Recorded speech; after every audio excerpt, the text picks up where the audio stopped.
Bienvenidos entonces, mis hermanos, al estudio de Apocalipsis versículo por versículo. Y en esta oportunidad tenemos la sesión número 12, que titula El Apocalipsis revela la adoración celestial. En esta sesión, mis hermanos, la palabra de Dios nos va a llevar hasta lugares en los que nosotros debemos quitarnos las sandalias de nuestros pies.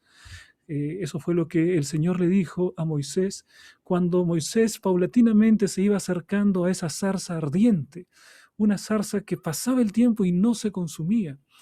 Y entonces él cuando se acerca escucha una voz y la voz le dice: quita el calzado de tus pies, quita las sandalias, porque el lugar que pisas es un lugar santo. ¿Cuál es la definición de un lugar santo? Un lugar santo es aquel que está vinculado con Dios. Las cosas no son santas en sí mismas. No hay tierra santa. Hay simplemente un Dios santo.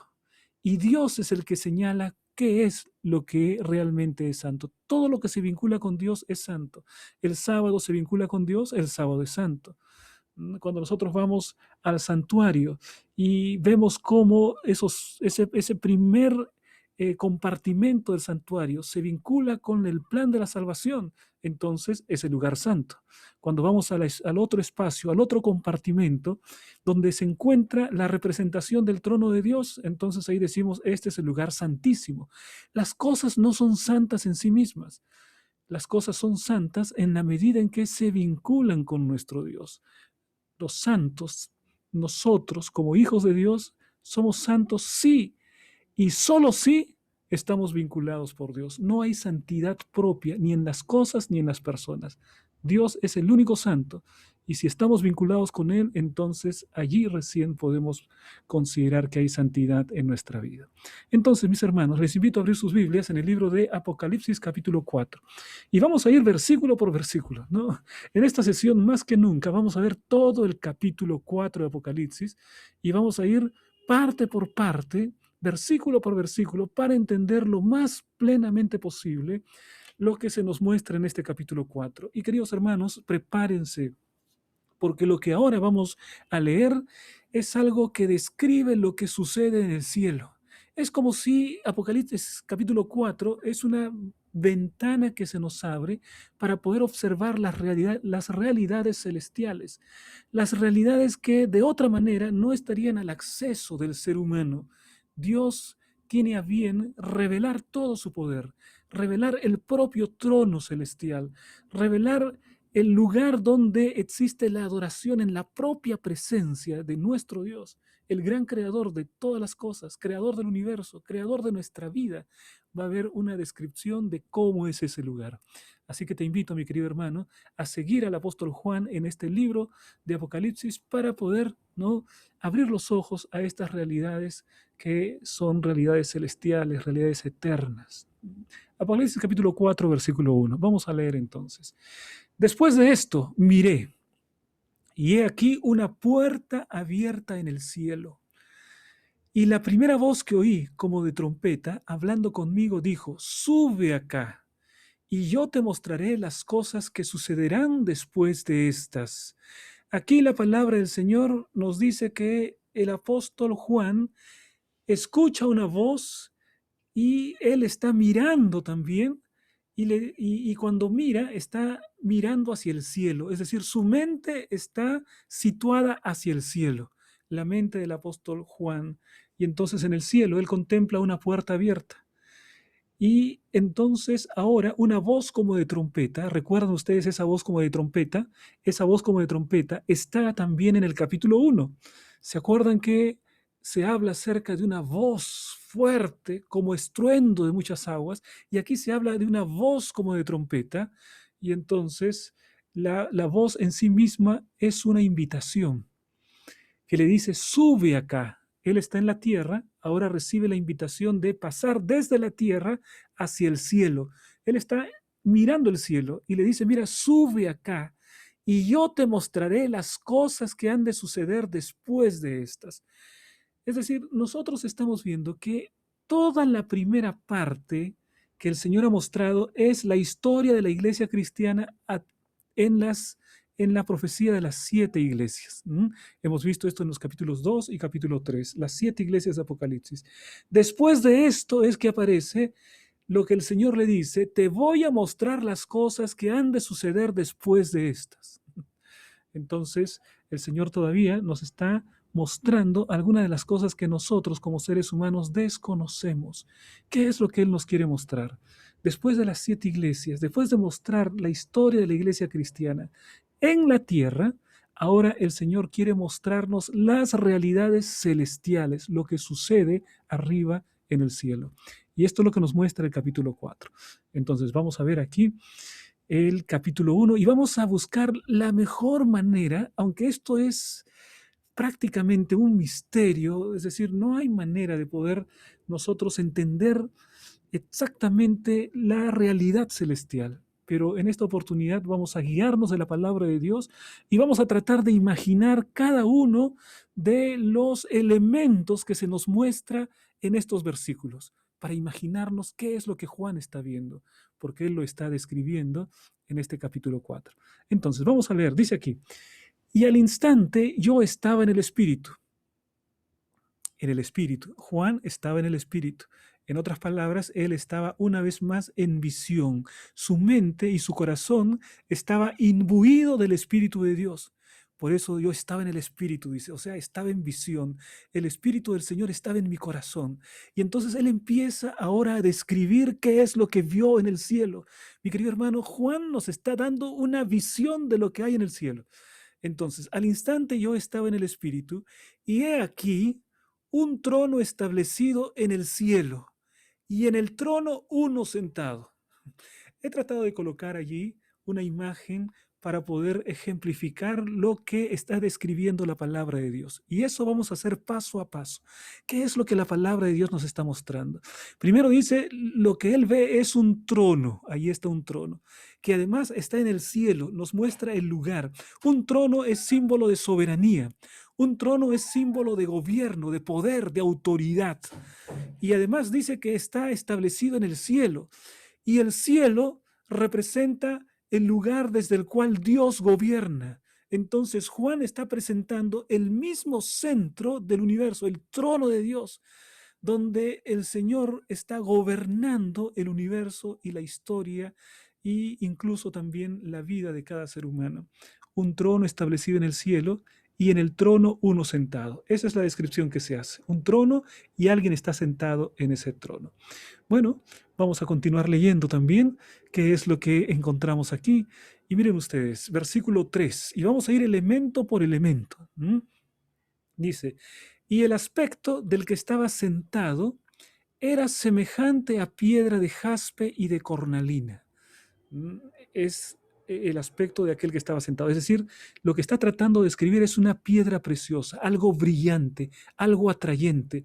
Él mira hacia el que está sentado y lo ve como algo que ilumina, que resplandece, como una piedra de jaspe, de cornalina, algo que llama la atención, algo precioso, ¿no? Y entonces continúa la descripción de Juan y dice, y había alrededor del trono un arco iris, semejante en aspecto a la esmeralda.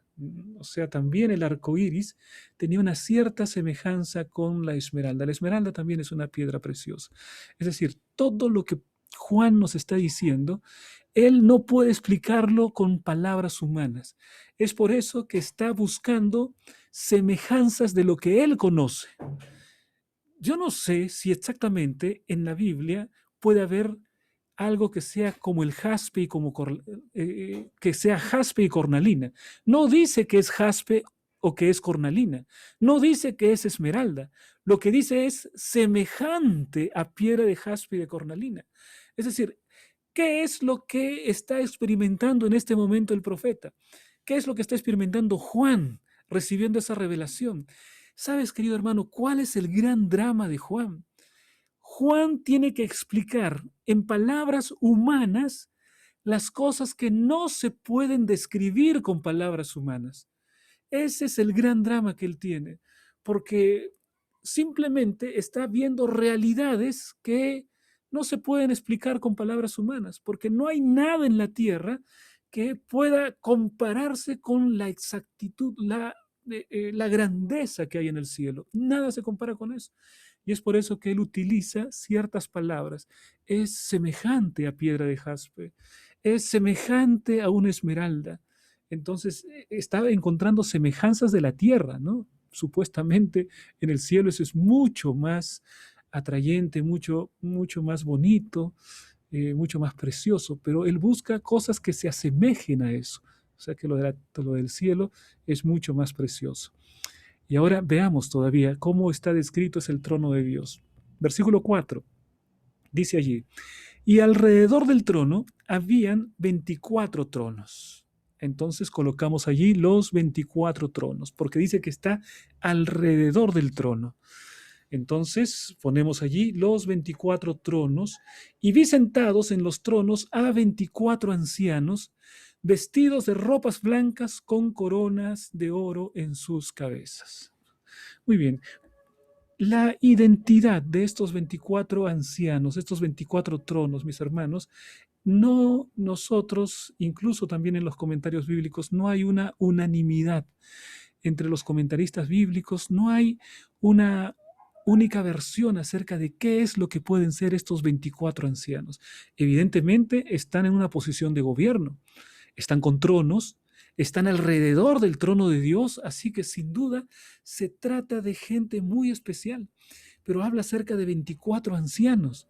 Entonces, han habido muchas posturas acerca de qué es lo que significan estos 24 ancianos. ¿A qué se refiere la Biblia con los 24 ancianos? Una de las posturas que mucho se ha presentado en diferentes comentarios es que estos 24 ancianos corresponden a aquellos que resucitaron en el momento de la muerte de Cristo, ¿no? En la muerte y la resurrección de Cristo, en ese tiempo hubo una resurrección parcial también, que nosotros podemos encontrar en el libro de Mateo, en el Evangelio según Mateo, ¿no? Que resucitaron. Y estos que habrían resucitado serían primicias, y que entonces primicias, seres humanos excepcionales, especiales, que fueron resucitados en ese momento, cuya identidad no conocemos, estarían sentados alrededor del trono. Por supuesto, mis hermanos, nosotros estamos limitados. La única manera de saber verdaderamente quiénes son estos 24 ancianos es cuando estemos ahí en el cielo con Jesucristo, ¿no? Allí vamos a poder saber cuál es la identidad, ¿no? Y allí podremos decir si verdaderamente hay razón en esta serie de conjeturas acerca de quiénes son estos 24 ancianos. Bueno, no hay manera de identificarlos, pero lo que sí podemos decir es que están alrededor del trono de Dios, por lo tanto, son personas que han sido elevadas a un nivel de gran autoridad. El 24 es un número interesante, ¿no? Porque es 12 por 2.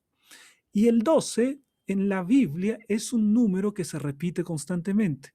12 tribus, 12 apóstoles, las 12 puertas, ¿no? De la ciudad.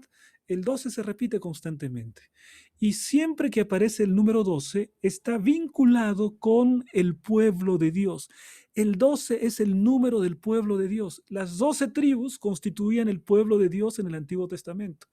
Los 12 apóstoles dieron origen a la iglesia cristiana en el Nuevo Testamento.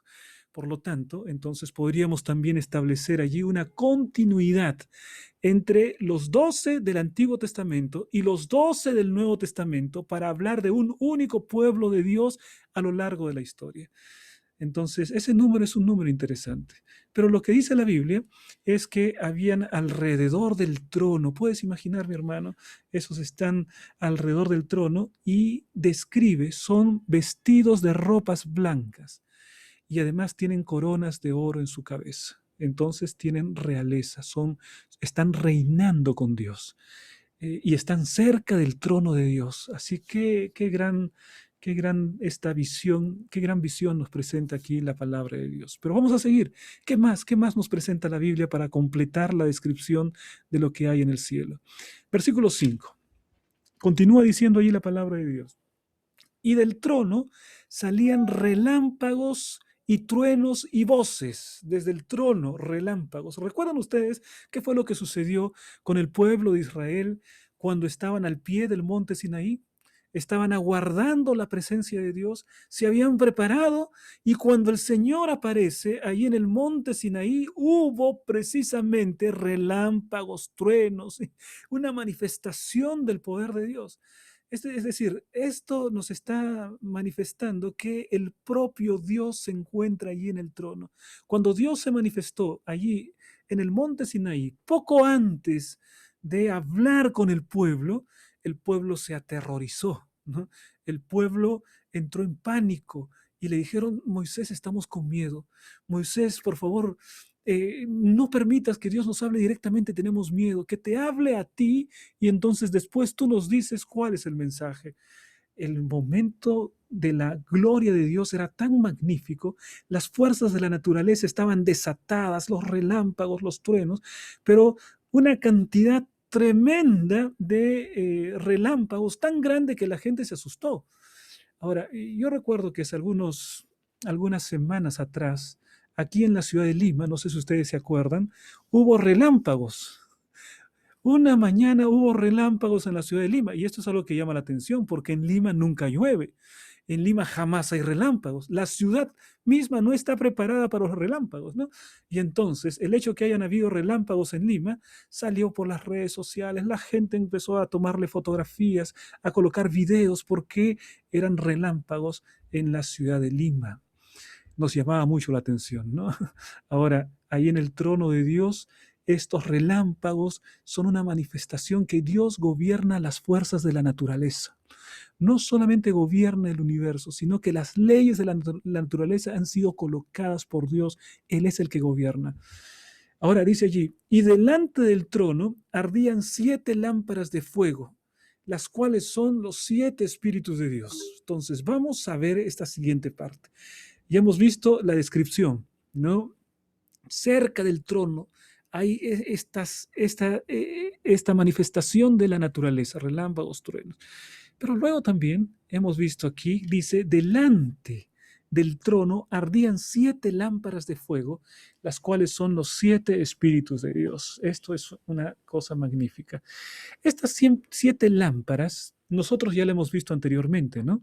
Recuerdan ustedes las 7 lámparas, los 7 candelabros que están en el capítulo 1 del libro de Apocalipsis. Allí ya aparecieron estas 7 lámparas y se nos presenta que cada una de estas 7 lámparas representa una iglesia y que Jesús estaba caminando entre las 7 lámparas, ¿no? Ahora, aquí aparecen otra manifestación, pero en este caso, estas 7 lámparas primero están en el cielo. Las 7 lámparas están en el cielo. Las lámparas que vio el apóstol Juan en el capítulo 1 no están en el cielo, son las 7 iglesias y las 7 iglesias están en la tierra. Pero estas lámparas están en el cielo.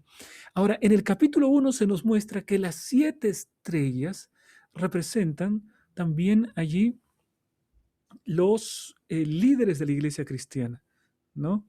Las 7 estrellas, hablamos acerca de eso. Pero aquí las 7 lámparas, ya el libro Apocalipsis nos dice qué es lo que representan, los cuales son los 7 espíritus de Dios. 7 espíritus de Dios. Muy bien, ya hemos mencionado que en la Biblia muchas veces se repite el número 7. Hay infinidad de referencias al número 7, ¿no? Las 7 iglesias, los 7 sellos, las 7 lámparas, ¿no? Cada una de estas cosas que nosotros hemos visto allí, los 7 candelabros, todo esto, siempre el número 7. Y aquí en Apocalipsis se repite el número 7. 7 significa perfección. 7 significa manifestación plena, manifestación total. Por lo tanto, dice aquí, los cuales son los 7 espíritus de Dios. Entonces, esto representa al Espíritu Santo en toda su plenitud. El Espíritu Santo está frente al trono celestial porque Él es Dios también sobre todas las cosas. Esta es la representación del Espíritu Santo en toda su plenitud, mi querido hermano.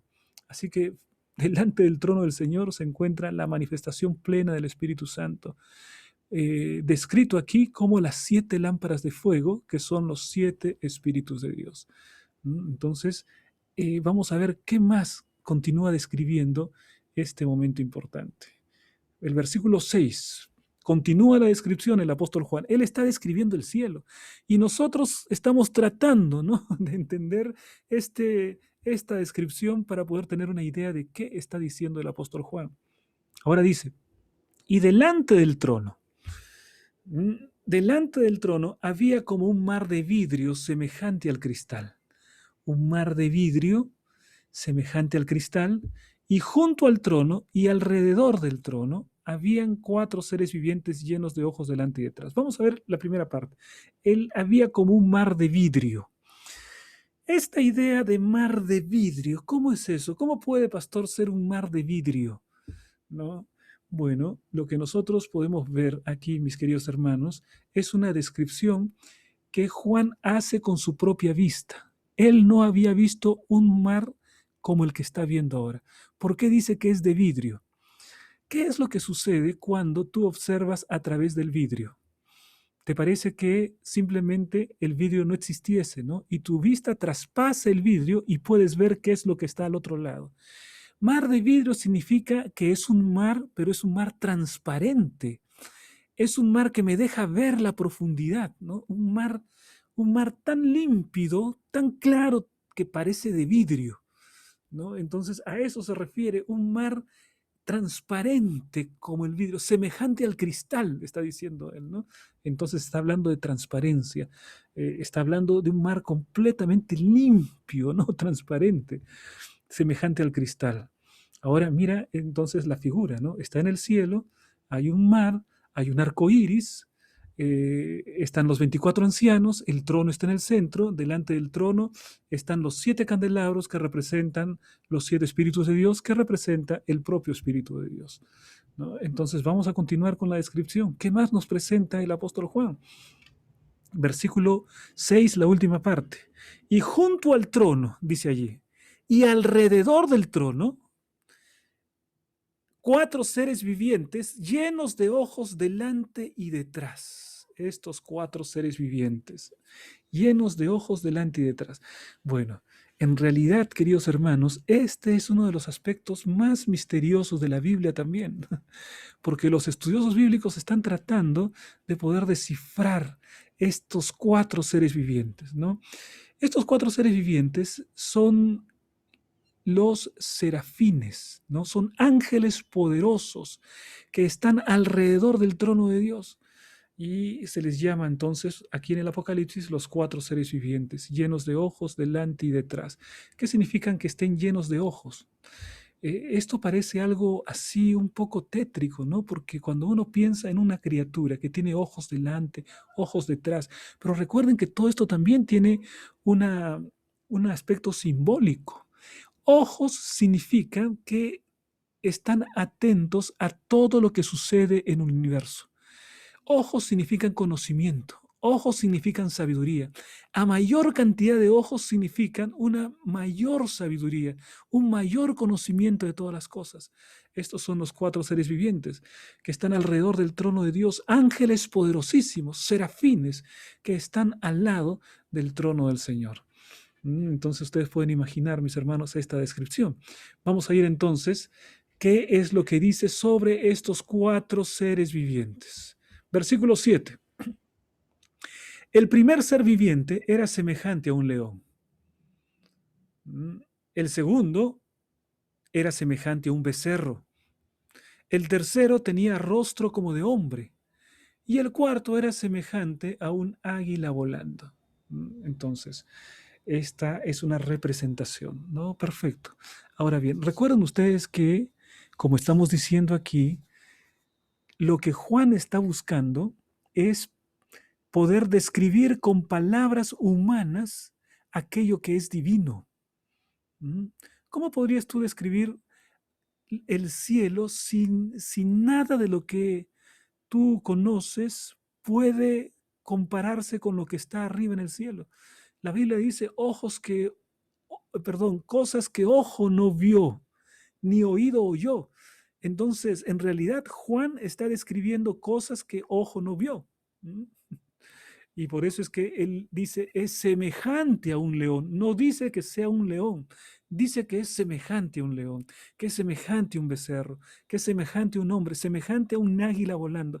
Él está usando las palabras comunes, lo que nosotros conocemos, para decirnos, mira, esto era semejante, ¿no?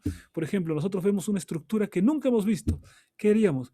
Bueno, se parece a un barco. ¿M? Es semejante a un barco, pero vuela. Trataríamos de utilizar ese tipo de palabras, ¿no? Así está, pues, ¿no? Juan está encasillado en el lenguaje humano. Y los cuatro seres vivientes tenían cada uno 6 alas. Ahí está la prueba que se trata de serafines. Y alrededor y por dentro estaban llenos de ojos. Esto nos habla acerca de un conocimiento de las cosas que hay en el universo, ¿no? Un conocimiento pleno, sabiduría.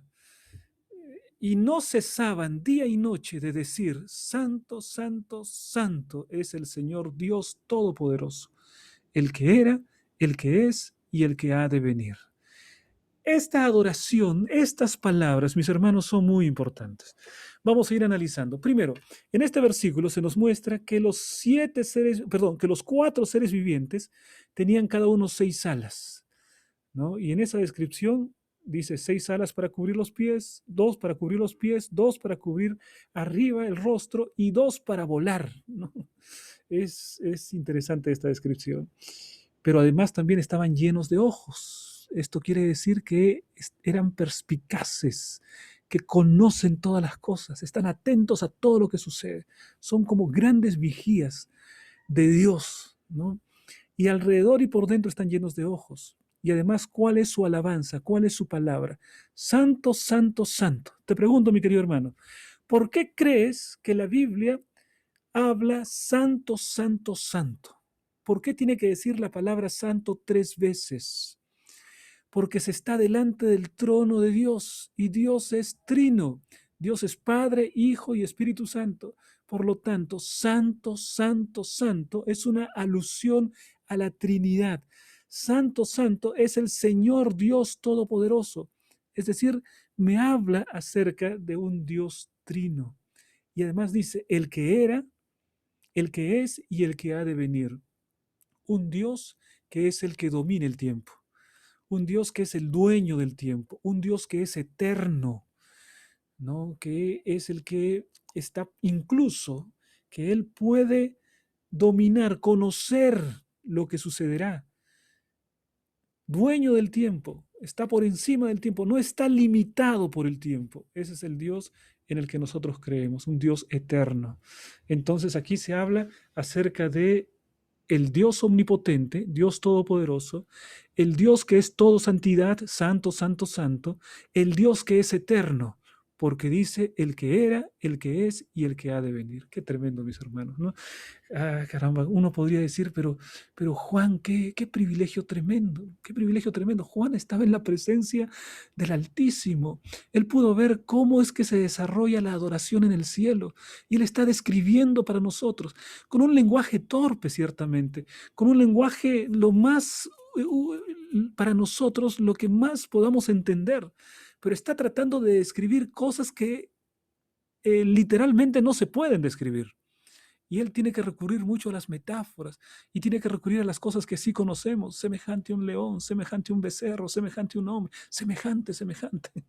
Está tratando de escribir, mis hermanos, cosas que ojo no vio ni oído oyó. Eso es lo que está haciendo el apóstol. Versículo 9. Ahora veamos qué es lo que continúa aquí en esta secuencia de adoración. Y siempre que aquellos seres vivientes dan gloria y honra, los seres vivientes son los 4 que están allí, ya hemos dicho que esos 4 dicen santo, santo, santo, ellos 4, siempre que ellos 4 dan gloria, honra y acción de gracias al que está sentado en el trono, al que vive por los siglos de los siglos. Es decir, esas palabras son de alabanza. Esas palabras son las que están exaltando la santidad. Es santo, cualidad de Dios. Solo las cosas son santas cuando se relacionan con Dios. Santo, santo, santo. Además es todopoderoso porque le dice Dios todopoderoso, omnipotente. Y además dice eterno, porque dice el que era, el que es y el que ha de venir es un Dios eterno. Están declarando los atributos divinos, los atributos de Dios, están colocando en relieve. En otras palabras, es como que los ángeles están diciendo, Él merece nuestra adoración porque Él es santo. Merece nuestra adoración porque Él es todopoderoso. Merece nuestra adoración porque es eterno. Es decir, Él está por encima del tiempo, por encima del espacio, gobierna todas las cosas. Entonces, estas son las palabras que dan estos seres vivientes. Entonces, ahora, esta frase va a completarse con la siguiente parte, porque miren que está incompleto aquí. Acá dice, y siempre que aquellos seres vivientes dan gloria y honra, ¿qué es lo que sucede? ¿Qué es lo que pasa cuando ellos dan honra y gloria? ¿Qué es lo que sucede? Vamos a ir ahí al siguiente, ¿no? Versículo 10. Siempre que los cuatro seres vivientes dan honra y gloria a Dios, ahora viene lo que pasa. Los 24 ancianos se postran delante del que está sentado en el trono y adoran al que vive por los siglos de los siglos y echan sus coronas delante del trono. O sea, la adoración es, primero los cuatro seres vivientes exaltan la santidad, exaltan la omnipotencia y la eternidad de Dios. Y cuando ellos lo hacen, seguidamente los 24 ancianos se postran delante del que está sentado en el trono, se postran delante de Dios y lo adoran porque solo Dios merece adoración y echan sus coronas delante del trono. ¿Qué significa esto de echar las coronas? La corona es símbolo de autoridad, pero cuando estos 24 ancianos que tienen corona en las cabezas echan sus coronas, lo que están diciendo es, nosotros reconocemos que la autoridad de Dios es mayor que la nuestra. Podemos tener nuestras coronas y estamos sentados alrededor del trono, pero Dios es el que tiene mayor autoridad. Entonces los 24 ancianos se postran, reconocen que Dios es el que tiene toda la autoridad. Tiran sus coronas, echan sus coronas. Y ahora, ¿cuáles son sus palabras? Diciendo, y entonces, ahora viene el versículo 11. Señor, digno eres de recibir la gloria y la honra y el poder. ¿Por qué? ¿Por qué Dios es digno? Porque tú creaste todas las cosas y por tu voluntad existen y fueron creadas. ¿Qué es lo que están diciendo los 24 ancianos? Ellos dicen, Señor, eres digno de honra y gloria porque eres el creador. Porque eres el creador. Todas las cosas existen por tu voluntad. Todas las cosas fueron creadas por tu voluntad. Queridos hermanos, nada de evolucionismo, nada de que el hombre se creó a sí mismo, nada de que las cosas surgen por generación espontánea. Hay un Dios que es el Dios creador. Hay un Dios que es la mente inteligente y que ha diseñado todas las cosas. Es el Dios que gobierna, es el Dios que dirige la historia de este mundo. Ese es el Dios que me presenta la Biblia. Muchas veces nosotros, queridos hermanos, no tenemos ni la menor idea de cómo sucede la adoración en el cielo. Y a veces nosotros no tenemos el menor respeto, la menor reverencia por el gran Dios del cielo, porque contemplamos poco las cosas celestiales, porque contemplamos poco lo que sucede en el cielo. Ahora, mi querido hermano, cuando tú contemplas la santidad de Dios, cuando contemplas toda la alabanza que le rinden alrededor del gran trono celestial, entonces, ¿qué tiene que haber en nuestro corazón? Tiene que sobrevenir una gran reverencia. Tenemos que responder con un gran temor al Señor, un gran deseo de alabarle, un gran deseo de ser santo como Él es santo. La Biblia dice que los cuatro seres vivientes declaran, proclaman, santo, santo, santo. Entonces, esa santidad de Dios hace que Él no quiera saber nada del pecado. El pecado se evapora. El pecado es fulminado delante de la presencia de Dios por la propia santidad de Dios. Por eso es que cuando el ser humano entró en pecado, cuando el ser humano cayó en el pecado, él abrió un abismo entre el gran Dios santo, creador de todas las cosas, y él mismo. Se separó de Dios porque Dios no tolera el pecado. Eso es lo que dice la Biblia. La Biblia dice que vuestras transgresiones, vuestras rebeliones han hecho separación entre mí y vosotros. Es decir, este Dios santo nos muestra también, cuando nosotros lo contemplamos, nos muestra nuestra propia indignidad, nos muestra lo lejos que estamos de Dios, nos muestra nuestra realidad como gente pecadora. Cuando contemplamos la santidad de Dios, cuando lo vemos de esta manera, lo que viene a nuestra mente es el reconocimiento de nuestra propia indignidad. Esto fue lo que sucedió también con el apóstol Pedro. ¿Recuerdan ustedes en el momento que se hizo el milagro de la pesca milagrosa? Allí estaba Jesús y Pedro lo miró y lo miró de un modo diferente. Y Pedro lo miró a Jesús y vio santidad en la presencia de Jesús. Y luego se contempló a sí mismo. Y lo que dijo fue: Señor, apártate de mí, pues yo soy un hombre pecador. Es decir, al ver la santidad de Jesucristo, la primera reacción de Pedro fue el reconocimiento de su propia indignidad. Eso es lo que surge en el corazón humano cuando contemplamos la santidad del Señor. El reconocimiento de nuestra propia indignidad. Somos pecadores. Estamos irremisiblemente perdidos. Pero gracias al Señor, gracias por Jesucristo nuestro Señor.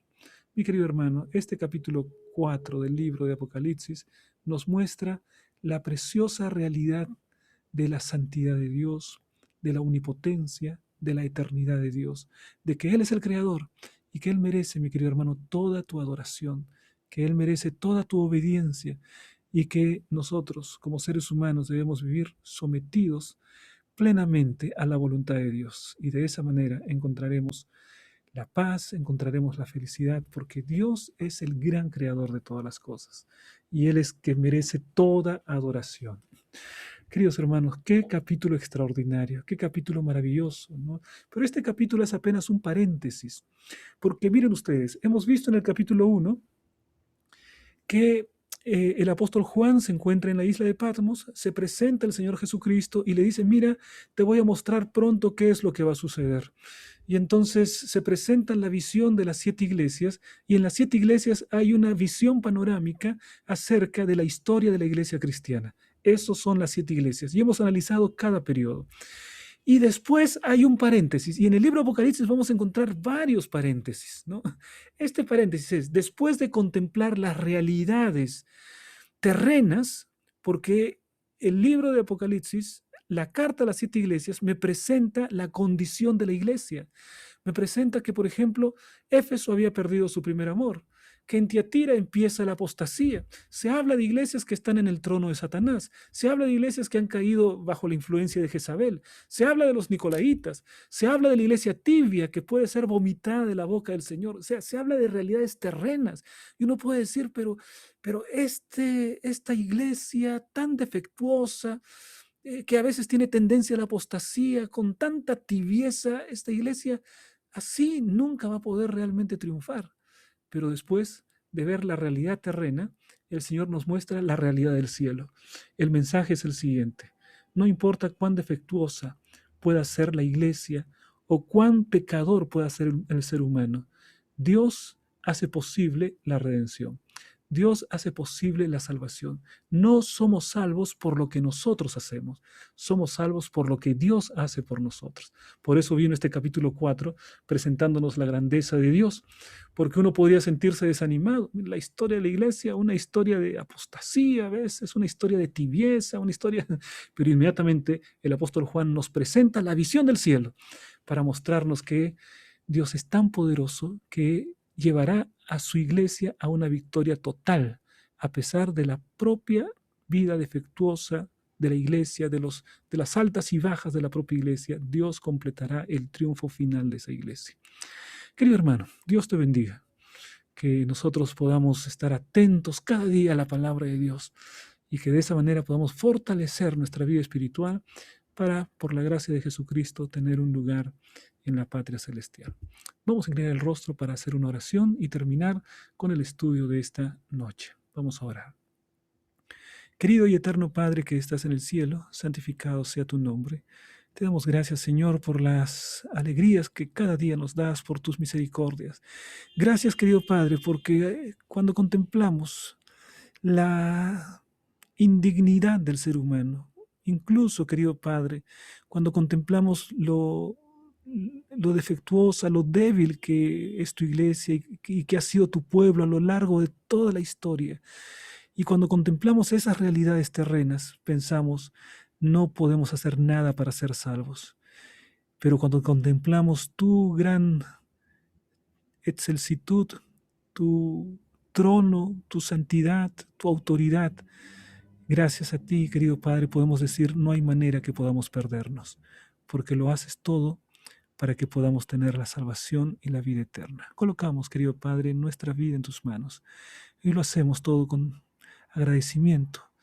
En el nombre de Jesús. Amén.